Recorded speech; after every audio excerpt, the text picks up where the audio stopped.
Radio Shanghai.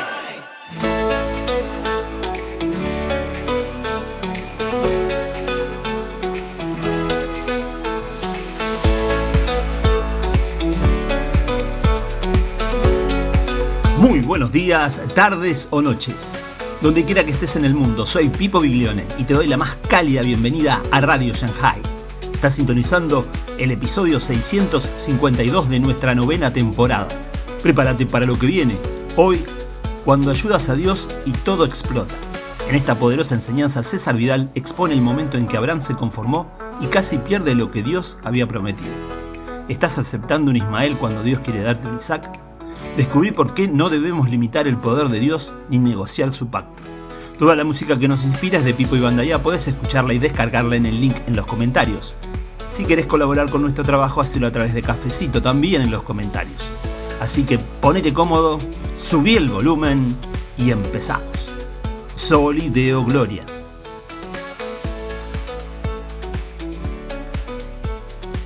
Bueno, el pasaje de hoy es más largo, pero es que forma toda una unidad narrativa y vamos a intentar cubrirlo. Si podemos hacerlo bien y si no, pues tendremos que continuarlo la semana que viene. Vimos la última semana, lo estamos viendo desde hace semanas, cómo Dios insiste ante Abraham que le va a dar hijos. Que no se preocupe, va a tener una descendencia y efectivamente vas a tener un hijo, no te preocupes, pero pasan los años. Y de hecho ha pasado más de una década y no ha quedado embarazada Sara, y con la edad que tenía tampoco le tiene que extrañar a nadie. Y en ocasiones, cuando se da la circunstancia de que lo que Dios ha dicho no parece que se vaya a producir en nuestra vida, intentamos encontrar una vía falsa, un camino que de alguna manera bordea en lo que estamos, a ver si le ayudamos un poco a Dios. Y es lo que aquí sucede, y a quien se le ocurre ayudar a Dios es precisamente a Sara. Lo de Sara es tremendamente interesante porque aquí parece, desde el último episodio, que la promesa no se cumple y entonces a Sara se le ocurre que puede ayudar a Dios, o por lo menos que puede ayudar a Abraham. Sara evidentemente era una mujer práctica, es a la que se le ocurre cómo Abraham puede tener un hijo, no es una idea de Abraham. Es una idea de su mujer Sara.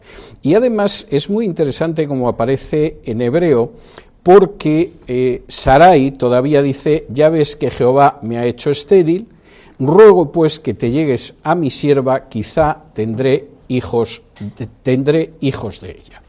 Voy a intentar explicar todo esto. Primero, posiblemente esto fue un periodo de tiempo prolongado, en el cual Sarai, que ha tenido la idea de cómo su marido puede tener un hijo de una vez por todas, porque desde luego por ella no da la sensación de que lo vaya a tener, empieza a insistirle en una determinada solución. Hay mujeres que tienen una especial habilidad para martillear al marido hasta que lo llevan donde quieren. En la Biblia aparece el caso de Sansón y Dalila. Bueno, Dalila le estaba dando a Sansón: ¿dónde está el secreto de tu fuerza? ¿Dónde está el secreto de tu fuerza? Sansón se iba inventando historias, pero al final ya, casi como si gritara: confieso, confieso, le dijo dónde estaba el secreto de su fuerza, lo que fue la desgracia de Sansón. Yo tenía un familiar muy cercano que decía que su mujer era como un martillo pilón, y que de alguna manera cuando quería algo golpeaba y golpeaba y golpeaba y seguía golpeando hasta que ya prácticamente decía: me rindo. No sé si ese fue el caso de Sarai y Abraham, pero estoy casi convencido de que lo fue. Sarai ha visto una solución para que Abraham tenga hijos y francamente le importa un pimiento si al final el niño viene por ella o no viene por ella.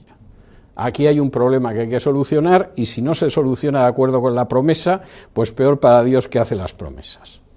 Y la manera en que se lo plantea a Abraham es muy clara: ya ves que Jehová me ha hecho estéril. ¿Te enteras, Abraham? Esta es la situación que hay, yo soy estéril, de mí no va a salir nada. Dios te habrá dicho lo que quiera, pero yo soy estéril, y de aquí no sale nada. Entonces, mira, acuéstate con mi sierva y a lo mejor, con suerte, tienes un hijo de ella. Lo cual es verdaderamente tremendo, porque uno dice: pero bueno, ¿y esto de la sierva era una mujer perversa? No, Sara conocía perfectamente lo que eran las leyes de la época. Y esta ley la conocemos porque está dentro de un código de leyes del Antiguo Oriente que eran las leyes de Nusi. Y de hecho las leyes de Nusi aparecen mucho en los relatos de los patriarcas. En los relatos de los patriarcas hacen cosas que nos parecen muy raras, pero eran la legislación de la época. Y las leyes de Nusi contemplaban que si una mujer no podía dar hijos a su marido, entonces para que la casa, la herencia de la casa, no pasara al mayordomo, como Abraham le decía a Dios en el último episodio que estudiamos, podía entregarle una sierva, y entonces lo que sucedía era, como la sierva era una propiedad suya, el niño también era una propiedad suya y por lo tanto podía ser un heredero legítimo. Y es lo que le está proponiendo Sara. Y esto suena también a ciertas conductas femeninas. He visto que los vecinos han cambiado de automóvil, no sé por qué nosotros no cambiamos de automóvil. O he visto que los vecinos han cambiado la pintura de la casa, no sé por qué no pintamos la casa. He visto cómo hay otra señora estéril como yo que lo que ha hecho ha sido que le ha entregado una sierva al marido. No sé por qué no recurrimos a la misma solución. Y el marido acaba cediendo. Es verdad que ya de entrada Sarai le dice, quizá, tampoco está la cosa segura, seguramente porque conocía la fortaleza física de Abraham y no se hacía muchas ilusiones sobre su capacidad de dejar embarazada a nadie con 90 y tantos años, cosa comprensible. Pero, evidentemente, la idea es esa. Quizá tendrás hijos de ella, y como dice aquí, atendió a Abraham el ruego de Sarai. ¿Qué pasa? Bueno, pues que a veces cuando se atiende lo que no hay que atender, hay veces que hay que atender los ruegos, pero cuando se atiende lo que no hay que atender, generalmente tiene malas consecuencias. Por ejemplo, es verdad, dado que los vecinos han cambiado de automóvil, vamos a cambiar de automóvil, pero luego llegan las facturas del automóvil todos los meses y a veces no son fáciles de cubrir. Y a veces lo que sucede es que sí, atendemos, en este caso Abraham a Sarai, y tomó a la sierva y vinieron complicaciones bastante notables. Fíjense en el siguiente bloque, versículos del 3 al 6. Y Sarai, mujer de Abraham, tomó a Agar, su sierva egipcia, al cabo de 10 años que había habitado Abraham en la tierra de Canaán, y la dio por mujer a Abraham su marido. Y él se llegó a Agar, la cual concibió, y cuando vio que había concebido, miraba con desprecio a su señora. Entonces Sarai dijo a Abraham, mi afrenta sea sobre ti, yo te di mi sierva por mujer, y viéndose encinta me mira con desprecio, juzgue Jehová entre tú y yo. Y respondió Abraham a Sarai, he aquí tu sierva está en tu mano, haz con ella lo que bien te parezca, y como Sarai la afligía, ella huyó de su presencia. Fíjense en el episodio, porque es un episodio bien aleccionador. Sarai, la mujer de Abraham, toma a su esclava Agar y se la da a Abraham. A los rabinos siempre les ha fastidiado mucho el hecho de que el primer hijo de Abraham fuera el hijo de una esclava, de modo que en el Talmud y en el Midrash se introducen leyendas diciendo que, bueno, que es que Agar en realidad era una princesa egipcia y cuando Abraham bajó a Egipto, pues entonces el faraón le regaló una princesa también para que se fuera. Es posible que se la regalara el faraón para que se fuera, pero era una simple esclava. Y esto es innegable, el primer hijo de Abraham nace de una esclava. Llevaba 10 años, su mujer no se había quedado embarazada y la mujer pensó, bueno, si está tan emperrado, tan empeñado con tener un niño, que lo tenga con la sierva. Y lo tuvo. Y se llegó a Agar, como dice aquí, y concibió. Y claro, cuando Agar vio que había concebido y que su ama no, la miraba con desprecio. Algo que también he visto en mujeres, ¿no? Sí, serás la señora de la casa, pero tú no te quedas embarazada ni con un milagro. Y yo, sin embargo, le voy a dar un hijo. Imbécil, aunque seas la señora. Y esto, cuando hay dos mujeres compitiendo, yo lo he visto, ¿no? Si tú podrás ser la que tienes el anillo y la mujer legítima, pero la que le gusto y con la que viene a encontrarse es conmigo. Si no se cruzan en la misma casa, ya es bastante desagradable, sobre todo para el hombre que está en medio. Pero como se crucen en la misma casa, eso puede ser tremendo. Y efectivamente, tampoco es que Agar le tuviera que decir nada a la dueña. Con que la dueña la mirara cómo se pasaba la mano por la tripita y luego la miraba con gesto de desprecio, ya aquello era más elocuente y hablaba más que por mucho que le hubiera echado una parrafada. Vieja repugnante, más seca que una piedra, y yo espero a un niño, que además va a ser varón, porque las pataditas que da no pueden ser de otra cosa. De manera que, como dice aquí el texto del Génesis, evidentemente la miraba con desprecio, y entonces Sarai fue a protestar a Abraham por una situación de la que ella era la primera responsable y primera culpable. La responsabilidad de Abraham ahí era haber cedido lo que no tenía que haber cedido, pero fíjense cómo se dirige a Sarai a Abraham. Mi afrenta sea sobre ti. La culpa de la vergüenza que yo paso la tienes tú, no bonita. Tu marido tiene la culpa de haber cedido en algo que no tenía que haber cedido, pero a quien se le ocurrió la idea fue a ti, y la esclava es tuya. No empieces diciendo que mi vergüenza sea sobre ti. A continuación, yo te di mi sierva por mujer, y viéndose encinta me mira con desprecio. ¿Te esperabas otra cosa?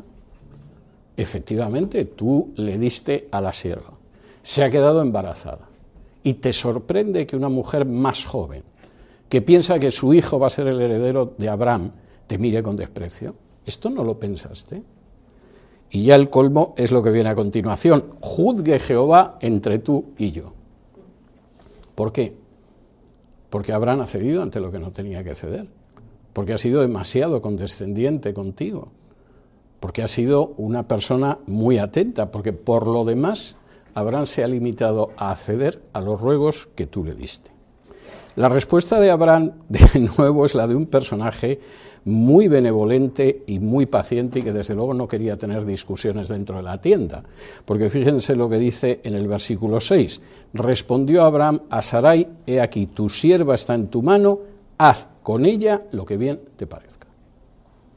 Abraham podía haber dicho: bueno, vamos a ver, que la idea fue tuya, Sarai, vamos a intentar equilibrar el juicio de la situación. O, oye, que el niño es mío. Ese niño tendrá que tener alguna importancia, ¿no? Pues no pretenderás que eche a la sierva después de que lleva un niño mío en su vientre. Y sin embargo, Abraham era hiperpaciente con Sarai y le dice: mira, la sierva es tuya, haz con ella lo que quieras. Y Sarai le empezó a dar una vida a la sierva de estas que son de luz y color. Como dice aquí, y como Sara la afligía, ella huyó de su presencia. Es decir, ahora que mi marido, que es el papá de la criatura, me ha dado luz verde, te vas a enterar, egipcia. Y en un momento determinado, la pobre muchacha, embarazada o no embarazada, embarazadísima, echó a correr porque le hacía la vida imposible. ¿Y qué pasó en ese momento? Fíjense, porque esto también es muy aleccionador. Ella huye. Y lógicamente, como estás huyendo al desierto y estás embarazada, buscas una fuente. Te puedes morir de sed en el desierto. Creo que esta es la segunda o tercera vez que he hecho referencia al desierto en los últimos estudios. La última vez fue el viernes, hablando del Salmo y de la tierra seca y desierta y de David en el desierto, pero esta es una tremenda realidad. Me puedo yo morir, puedo tener un aborto, de manera que lo primero que busca en el desierto es una fuente de agua, que es la fuente que está en el camino de Shur. Y uno diría, bueno, como a fin de cuentas es una egipcia, no va a tener el hijo de la promesa, a Dios esto le importa un pimiento. No, Dios ve las cosas de una manera muy distinta a Abraham y a Sarai. Abraham, que ha decidido, bueno, pues mira, haz con ella lo que quieras, que para eso es tu sierva, o Sarai, que le está haciendo la vida imposible, porque lo que ella ha puesto en funcionamiento no ha dado los resultados que ella esperaba, y por lo tanto eso te provoca resentimiento contra aquello que pensabas que iba a salir bien, y no ha salido bien, sino todo lo contrario. ¿Y qué hace Dios? Dios se manifiesta a la pobre sierva. Fíjense que en el versículo 7 dice: la halló el ángel de Jehová. El ángel de Jehová en el Antiguo Testamento es el propio Jehová cuando se manifiesta de manera corporal y se pone a hablar con un ser humano. Y lo van a ver ahora en el curso del texto. Esto no es una interpretación original mía. Van a ver cómo el ángel de Jehová, generalmente cuando aparece, es el propio Jehová y seguramente la segunda persona de la Trinidad. Y entonces se le aparece ahí y le dice, versículos del 8 en adelante, y le dijo, Agar, sierva de Sarai, ¿de dónde vienes tú y a dónde vas? Y ella respondió, huyo de delante de Sarai, mi señora. ¿De dónde vienes y a dónde vas? ¿Qué has hecho y qué es lo que pretendes hacer? Porque aquí en medio de esta fuente en el desierto, bueno, para no morirte de sed tú ni el niño que llevas en tu vientre está bien, pero ¿hacia dónde vas? ¿Cuáles son tus planes? Y la pobre dice, pues es que estoy huyendo, estoy huyendo. Fíjense la respuesta de Dios. Le dijo el ángel de Jehová, vuelve a tu señora y ponte sumisa bajo su mano. Donde tú vas ahora es a volver con tu señora, pero no te vas a comportar como te has comportado hasta ahora. La manera en que tú te comportabas era una manera carente de misericordia y con un exceso de soberbia. Sí, claro, tú te has quedado embarazada y esa pobre no. Pero eso no te da derecho a despreciarla. Y eso no te da en absoluto derecho a mirarla de una manera que ha acabado provocando esta reacción. Es curioso cómo Dios no libra a la gente de responsabilidades. Generalmente nosotros cuando hacemos algo mal siempre encontramos una razón por la cual hemos hecho mal las cosas, que no es nuestra voluntad de hacerlas mal, es que alguien se ha comportado de no sé qué manera. Dios sabe cuando hay gente que se comporta mal con nosotros, pero no nos disculpa nunca por comportarnos nosotros mal. Y lo que le dice es, vuélvete a tu señora y ponte sumisa bajo su mano. Estás aquí, entre otras razones, desde luego porque tu señora hizo lo que no debía, pero sobre todo porque tú la has tratado con una soberbia y una altanería y una insolencia que es insoportable. Pero yo no te echo a ti la culpa de todo. Agar, en realidad tengo que darte una noticia muy buena. Versículo 10. Le dijo también el ángel de Jehová, multiplicaré tanto tu descendencia que no podrá ser contada a causa de la multitud. Además, le dijo el ángel de Jehová, he aquí que has concebido y darás a luz un hijo y llamarás su nombre Ismael, porque Jehová ha oído tu aflicción y él será hombre fiero, su mano será contra todos y la mano de todos contra él y delante de todos sus hermanos habitará. Entonces llamó el nombre de Jehová que con ella hablaba. El ángel de Jehová es el Jehová que con ella hablaba. Tú eres Dios que ve, porque dijo, no he visto también aquí al que me ve, por lo cual llamó al pozo, pozo del viviente que me ve, y aquí está entre Cades y Bered. Tú eres una esclava. Pero el niño que llevas es un niño de Abraham, y por supuesto ese niño va a nacer. Estate tranquila, no vas a perder a esa criatura. Ni tú ni el niño vais a experimentar daño. Dios no hace acepción de personas porque unos desciendan de Abraham y otros vengan de los egipcios. Has concebido, vas a dar luz a tu niño y además tu niño va a tener un nombre simbólico. Ismael significa Dios escucha.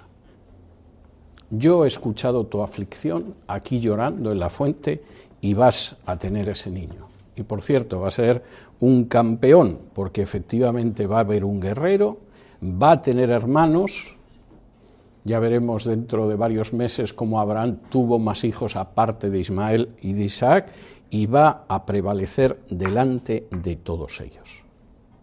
Y en ese momento Agar se da cuenta de quién está hablando con él. No sabemos cómo se le apareció Jehová a Agar. Quizá tenía el aspecto de un simple beduino, de un hombre del desierto. Y pensó que era uno de tantos beduinos, como el propio Abraham, que había llegado a la fuente buscando agua, y de pronto se dio cuenta de quién era. Igual que los discípulos de Maús, en un momento determinado, empezaron a hablar con aquel hombre que se les juntó en el camino, y cuando pararon a comer y les empezó a explicar la Biblia, de pronto se dieron cuenta de que era Jesús. Y a Agar le pasó lo mismo. Tú eres el Dios que ve, el Roi, en hebreo. No he visto también aquí al que me ve, por lo cual llamo al pozo, pozo del viviente que me ve. He aquí está entre Cades y Bered. Lo que dice es tremendo. ¿Qué capta Agar cuando el propio Jehová se le aparece, seguramente con el aspecto de un nómada del desierto? Que Dios nos ve. Y nos ve incluso cuando tenemos la sensación de que estamos absolutamente desamparados, absolutamente perdidos y con la idea de que no vamos a recibir ningún socorro. Posiblemente Agar había dicho: yo me quedo aquí en la fuente y aguanto lo que aguanto, lo más seguro es que el niño no llegue a nacer, yo misma voy a morir. Y sin embargo de pronto aparece y le dice: no, mira, vuélvete con tu dueña, compórtate de otra manera con ella. El niño que llevas en tu seno va a nacer y además va a ser un personaje tremendo, va a ir por delante del resto de sus hermanos. Y en ese momento ella dice: es Jehová el que está hablando conmigo, el Dios de Abraham, y es un Dios que me ve. Si tengo que definir a Dios de alguna manera, es el Dios que me ve. Yo nunca he estado perdida en medio de esto. Aunque haya estado en medio del desierto, me veía y ha aparecido porque me ve, precisamente para garantizarme que mi hijo va a nacer y que esto se va a solucionar de alguna manera. Dios siempre ve. Y cuando en algunas ocasiones pensamos que Dios no ve, que no nos tiene en cuenta, que han perdido nuestro file, como dicen por aquí, por allá arriba, nos estamos equivocando. Porque Dios siempre ve, siempre sabe lo que tenemos que hacer y qué es más correcto y qué es mejor para nosotros. Y por supuesto se pone en contacto con nosotros para arrojar luz en nuestras vidas. Bueno, ¿y qué pasó? Bueno, pues lo que tenía que pasar. Versículo 15, Agar dio a luz un hijo, Abraham, y llamó a Abraham el nombre del hijo que le dio a Agar, Ismael. Era Abraham de edad de 86 años cuando Agar dio a luz a Ismael. Agar, como le había dicho Jehová, efectivamente tuvo un hijo. No sabemos exactamente qué le contaría Agar a Abraham, pero le debió de convencer. Desde luego ser la mujer de Abraham no debía ser algo tan difícil, porque parece ser que era un personaje relativamente fácil de convencer, y si en algún momento Abraham dijo: pues le voy a poner al niño Pepe, Agar le dijo: no, tiene que llamarse Ismael. Y efectivamente, como dice aquí, el nombre del hijo que le dio Agar fue el que le puso Abraham al niño, seguramente también porque le dijo que era voluntad de Dios. Y Abraham tenía entonces 86 años cuando Agar dio luz a Ismael. Ahora fíjense en el siguiente dato, por eso estamos estudiando los dos capítulos juntos. Era Abraham de edad de 99 años cuando le apareció Jehová y le dijo. Pasan 13 años. Aquí parece que se ha llegado a una situación de cierta calma, no es lo que Dios le había dicho a Abraham, pero pasaron 13 años. El niño fue creciendo, parece que además era un niño robusto y sano. Sarai parece que no le volvió a calentar la cabeza a Abraham con la historia, porque seguramente Agar hizo lo que le dijo Jehová, se comportó de una manera sumisa y se evitó problemas. Pero no era lo que Dios le había dicho a Abraham antes. Y cuando el niño ya es un adolescente, en ese momento Dios se le aparece y le dice lo siguiente, capítulo 17, versículo 1 y 2. Era Abraham de edad de 99 años cuando le apareció Jehová y le dijo: yo soy el Dios todopoderoso, anda delante de mí y sé perfecto. El término que aquí se traduce como el Dios todopoderoso no es una mala traducción, pero no es muy exacto, es El Shaddai.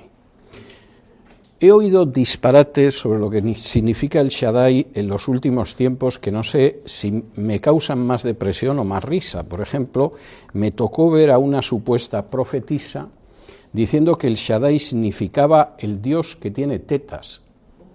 Lo decía tan pancha desde el púlpito y había mujeres que se emocionaban. Por lo visto, la idea de un Dios con pechos les parecía interesante. Claro, teniendo en cuenta que el marido de la loca esta es otro apóstol que también dice que es profeta, bueno, pueden decir eso y lo que les parezca. El Shaddai es un término que está relacionado con Shad, que significa basta. Si hubiera que traducirlo de alguna manera, sería el Dios con el que no falta nada, el Dios con el que uno realmente vive en una situación que es bastante. Y este es un nombre que tiene mucha lógica en la aparición, porque Dios se aparece, Jehová se le aparece, el Dios del pacto se le aparece a Abraham y le dice: yo soy el Dios con el que tienes bastante, el Dios con el que no te hace falta nada. Es posible que Abraham en ese momento pensara: sí, pero al final a mí me hubiera gustado tener un hijo con Sara y no ha sucedido. Bueno, pues lo primero que yo te digo es que yo soy el Dios con el que hay bastante. Tú eres mi súbdito. Y aquí Jehová utiliza un término que es un término propio de las relaciones de vasallaje en el Antiguo Oriente: anda o camina delante de mí. Los vasallos generalmente, cuando el rey iba en su comitiva regia, iban delante de él cantando la gloria y mostrando el poder del rey, y es exactamente la misma fórmula que utiliza Jehová. Yo soy el Dios con el que tienes bastante, camina delante de mí como un súbdito que efectivamente se somete a su Señor. Tercera cosa, sé perfecto. No espero de ti, Abraham, que hagas las cosas bien, espero que seas perfecto, que por cierto, por si no te has dado cuenta, no es lo que sucede ahora. Pero si efectivamente eso sucede, yo voy a seguir manteniendo mi pacto entre tú y yo y te voy a multiplicar en gran manera. Y aquí seguramente Abraham no solo reconoce la soberanía de Dios, sino que además se siente humillado. Versículo 3, entonces Abraham se postró sobre su rostro. Ni soy perfecto, Señor, ni he visto lo que me dijiste hace tiempo, de todas formas me conformo, y se postró sobre su rostro, pero Dios siguió hablando y le dijo, versículo 4, he aquí mi pacto contigo es contigo y serás padre de muchedumbre de gentes. Recuerda cuál es mi pacto contigo. Y no se llamará más tu nombre Abraham, sino que será tu nombre Abraham, porque te he puesto por padre de muchedumbre de gentes. Para aquellos que se estén preguntando qué significa esto, Abraham es algo así como padre hermoso. Abraham, que sería la pronunciación en hebreo, es padre de muchos o padre de multitudes. Te voy a cambiar el nombre, porque creo que a lo mejor te equivocas. Como te llamas padre hermoso, ya tienes un niño y el niño tiene 13 años y es un mocetón, quizá te estás olvidando de los términos del pacto. Yo no te he prometido que vas a tener un hijo y un hijo con una esclava. Yo te he prometido una descendencia numerosa. Para que no se te olvide, tu nombre a partir de ahora va a ser Abraham, el padre de muchos, el padre de multitudes. Y a ver si de esta manera reorientas las cosas, Abraham. Versículo 6, y te multiplicaré en gran manera, y haré naciones de ti, y reyes saldrán de ti, y estableceré mi pacto entre mí y ti, y tu descendencia después de ti en sus generaciones, por pacto perpetuo, para ser tu Dios y el de tu descendencia después, y te daré a ti y a tu descendencia después de ti la tierra en que moras, toda la tierra de Canaán, en heredad perpetua, y seré el Dios de ellos. Tu nombre cambia de acuerdo con el pacto. Y mi pacto es perpetuo y se va a extender después de ti a tu descendencia. Por si alguien piensa que la descendencia es una gente que va con una bandera blanca y azul y una estrellita, debería corregir ese punto de vista, porque la Biblia señala que la descendencia de Abraham solo está formada por aquellos que creen en la gran descendencia de Abraham, que es Jesús. Si me acompañan a Gálatas, capítulo 3,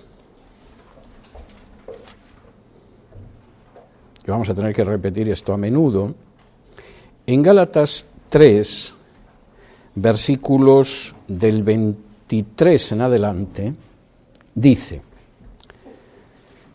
Gálatas 3 del 23 en adelante, pero antes que viniese la fe, estábamos confinados bajo la ley, encerrados para aquella fe que iba a ser revelada, de manera que la ley ha sido nuestro ayo para llevarnos a Cristo, a fin de que fuésemos justificados por la fe. Pero venida la fe ya no estamos bajo ayo, pues todos sois hijos de Dios por la fe en Cristo Jesús. Pero todos los que habéis sido bautizados en Cristo, de Cristo estáis revestidos. Ya no hay judío ni griego, no hay esclavo ni libre, no hay varón ni mujer, porque todos vosotros sois uno en Cristo Jesús. Y si vosotros sois de Cristo, ciertamente linaje de Abraham sois y herederos según la promesa. No hay dos pueblos de Dios, uno que viene racialmente de Abraham, pero que se permite no creer en Cristo, y otro que sí cree en Cristo y es el pueblo de Dios, ¿no? En la Biblia solo hay un pueblo de Dios. Y Pablo es muy claro: los descendientes de Abraham, el linaje de Abraham, los herederos según la promesa, son los que son de Cristo. Y es absurdo pensar que puede haber un pueblo de Dios que exista fuera de Cristo. Es algo de sentido común. No sé cómo hay gente que se deja de alguna manera extraviar en este sentido. Mi pacto es perpetuo con tu descendencia. Tu linaje son aquellos que creen en Cristo. Y da lo mismo que sean judíos o griegos, hombres o mujeres, esclavos o libres, porque esos son los herederos según la promesa. ¿Y qué da en ese momento como señal del pacto? La circuncisión. Dice en el versículo 9, dijo de nuevo Dios a Abraham: en cuanto a ti, guardarás mi pacto tú y tu descendencia después de ti por sus generaciones. Este es mi pacto que guardaréis entre mí y vosotros y tu descendencia después de ti. Será circuncidado todo varón de entre vosotros. Circuncidaréis pues la carne de vuestro prepucio y será por señal del pacto entre mí y vosotros, y de edad de 8 días será circuncidado todo varón entre vosotros por vuestras generaciones, el nacido en casa y el comprado por dinero a cualquier extranjero que no fuere de tu linaje. Deben ser circuncidado el nacido en tu casa y el comprado por tu dinero, y estará mi pacto en vuestra carne por pacto perpetuo, y el varón incircunciso, el que no hubiere circuncidado la carne de su prepucio, aquella persona será cortada de su pueblo, ha violado mi pacto.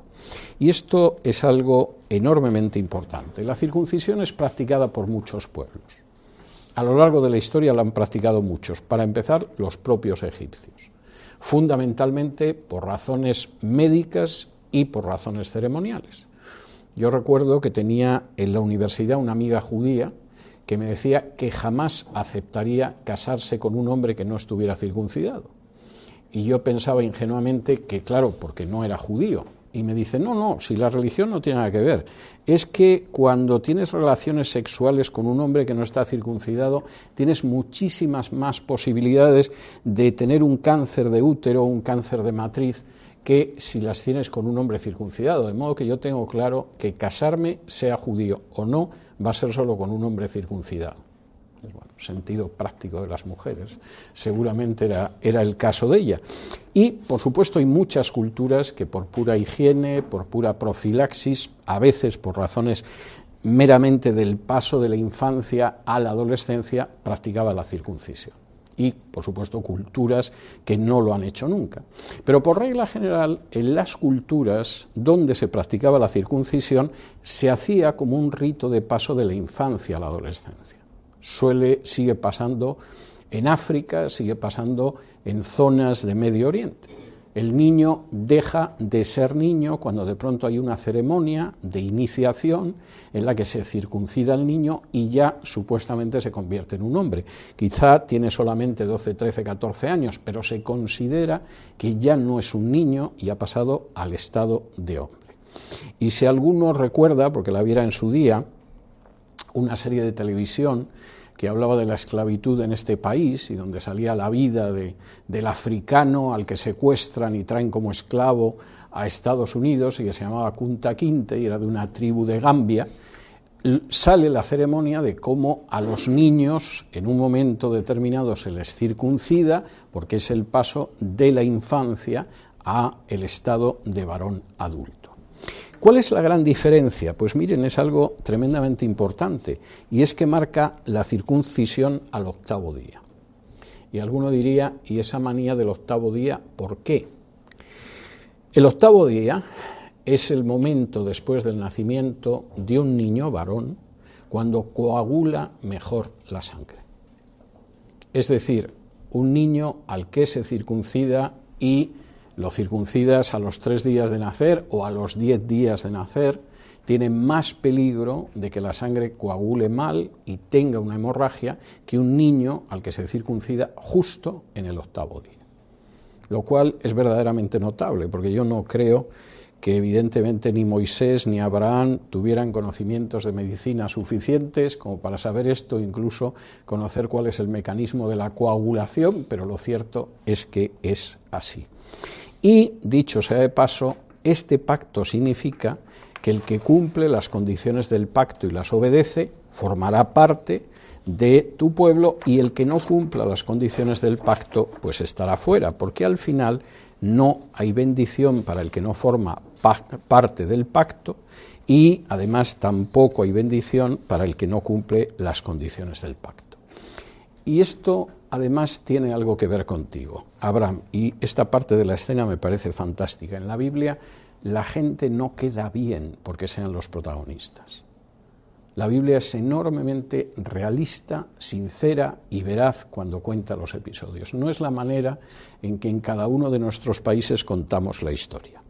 Dice el versículo 15, dijo también Dios a Abraham, a Sarai tu mujer no la llamarás Sarai, mas Sara será su nombre. Y la bendeciré y también te daré de ella hijos. Sí, la bendeciré y vendrá a ser madre de naciones, reyes de pueblos vendrán a ella.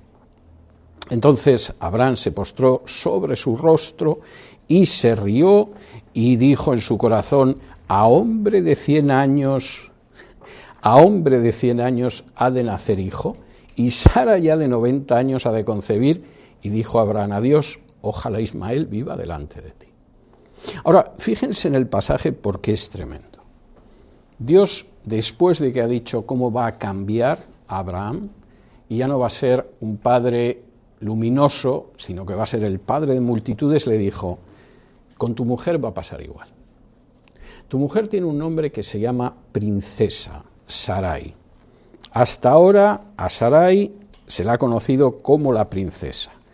Bueno, pues la voy a bendecir porque además se va a llamar Sara, que significa risa. Bueno, y ella te va a dar un hijo. Sí, vuelve a insistir Dios, sí, Abraham, aunque no te lo creas, sí, la bendeciré y vendrá a ser madre de naciones y reyes de pueblos vendrán de ella. Y entonces Abraham volvió a agachar la cabeza y se rió y dijo en su corazón, a hombre de 100 años le van a hacer un hijo. Y Sara, que tiene ya 90, va a concebir. La risa de Abraham, obviamente, es la risa amarga y triste del que se da cuenta de algo que es imposible, ¿no? De pronto uno se levanta en la iglesia para pronunciar una profecía y dice, Gustavo, te va a tocar la lotería. Y Gustavo se ríe como ahora y dice, pero si ni siquiera he comprado un ticket. Bien, pues es exactamente lo mismo. Es la risa de Abraham en ese momento. Pero Señor, pero ¿cómo voy a tener un hijo? Pero si yo ya tengo 100 años, sí. Lo de Agar no fue fácil. Ahora, 13 años después, esto ya sería milagroso. Y Sara, pero sí, Sara tiene 90 años, pero ¿cómo se va a quedar embarazada? Y Abraham le dice a Dios lo que es lógico que dijera, mira, yo con que Ismael no se me muera, me conformo. Como dice aquí, ojalá Ismael viva delante de ti. Mira, Señor, si ya tenemos a Ismael, ya tiene la criatura 13 años, con que no se me muera Ismael, de verdad que me conformo.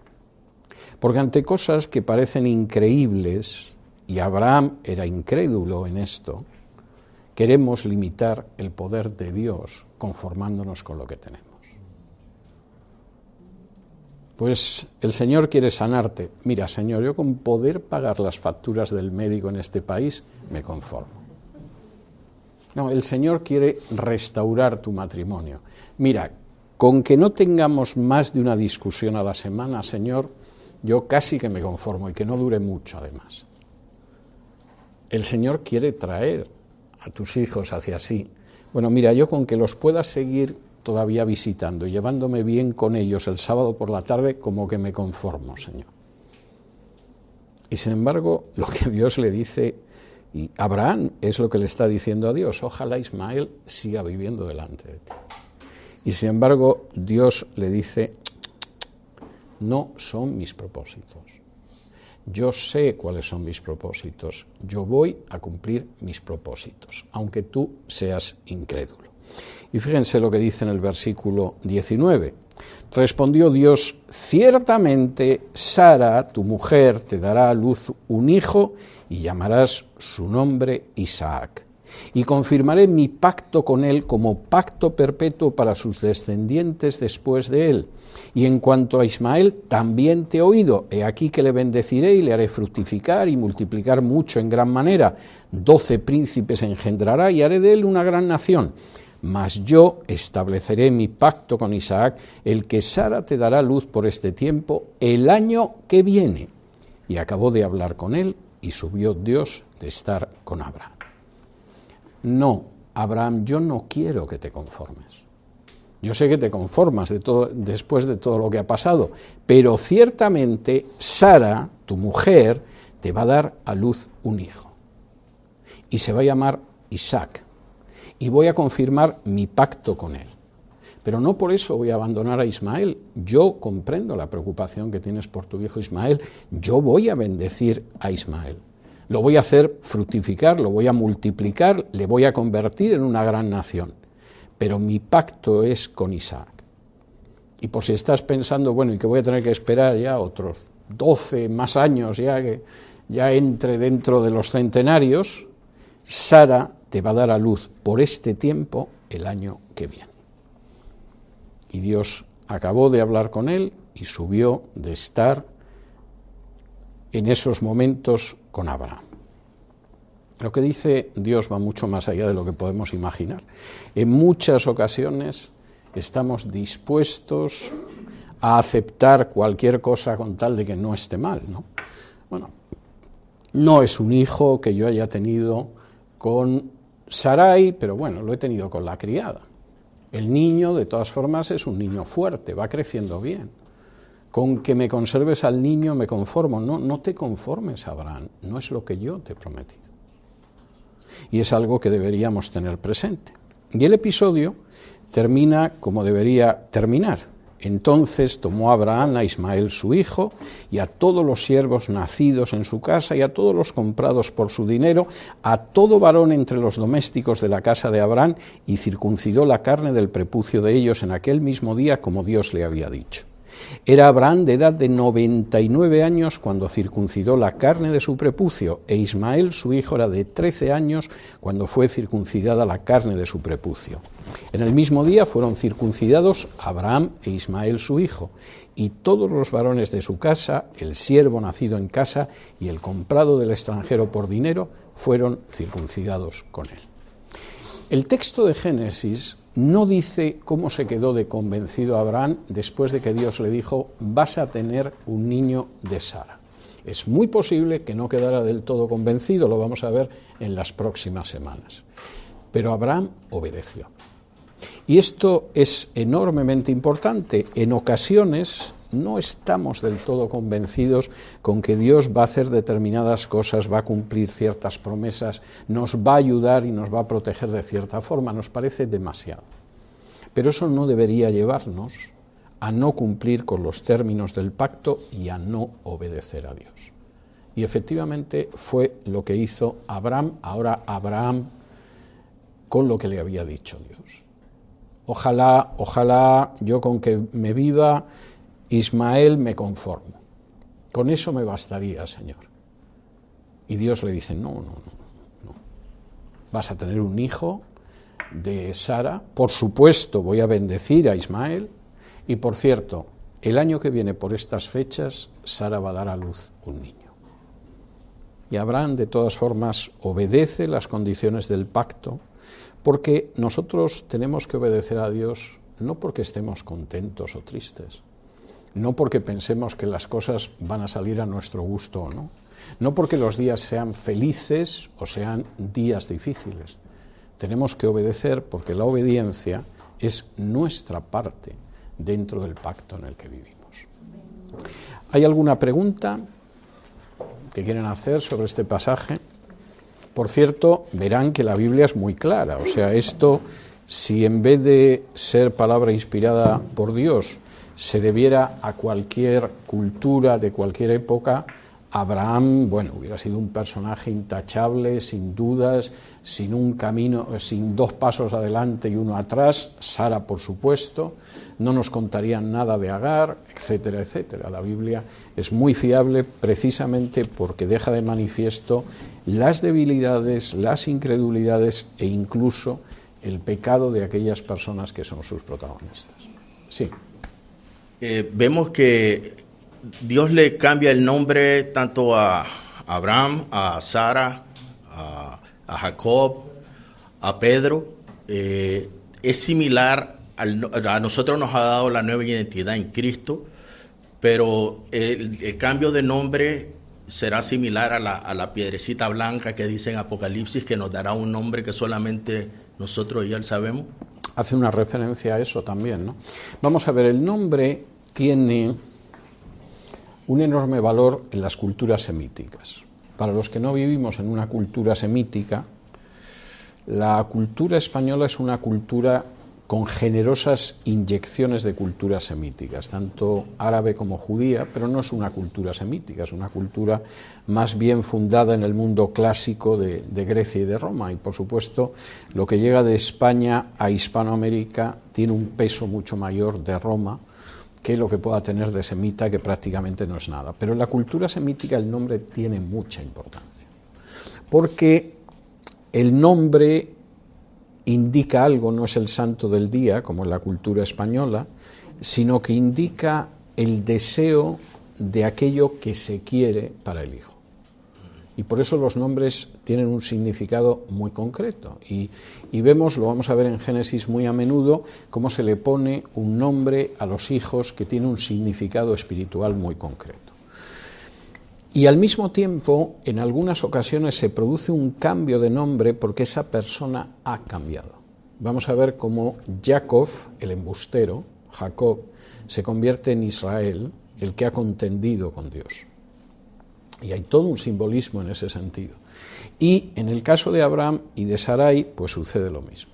Es decir, tú vas a ser una princesa. Es verdad que ahora eres una mujer estéril, pero no, tú eres de princesa, vas a ser la princesa que ríe, porque efectivamente vas a tener un hijo. Y tú, que eras un padre ilustre, luminoso, etcétera, vas a ser el padre de multitudes. Esa idea del cambio del nombre efectivamente es la que aparece en el pasaje de Apocalipsis que tú mencionas. No necesariamente eso quiere decir que en el cielo nos van a dar otro nombre. Yo estoy muy contento con el que tengo, no me apetecería cambiarlo. Cuando me dieron la ciudadanía americana me preguntaron si quería cambiarme de nombre y dije que iba a conservar el que tenía, o sea que esta es la historia, pero sí la idea de que efectivamente va a ser una nueva vida y una nueva vida en muchísimos sentidos que seguramente no llegamos a imaginar. Pero sí, el texto de Apocalipsis va en esa misma línea.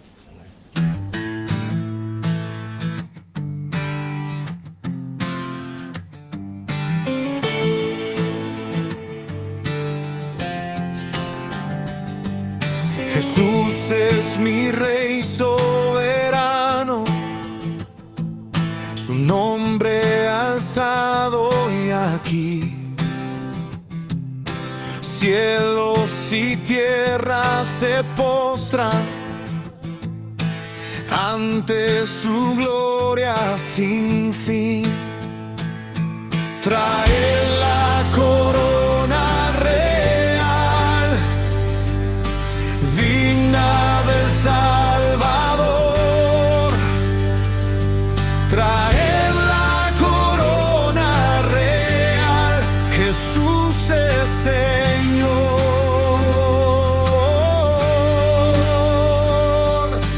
Pueblo comprado por sangre, libre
Gracias por acompañarnos en este episodio de Radio Shanghai. Tu apoyo nos ayuda a seguir conectando el mundo de hoy con los principios eternos. Por eso, te pedimos que te suscribas, nos dejes tu like para que más personas descubran este mensaje. No olvides seguirnos en Facebook, Instagram y Telegram para estar al tanto de todo. Te esperamos, Dios mediante, en nuestro próximo episodio. Que Dios te bendiga.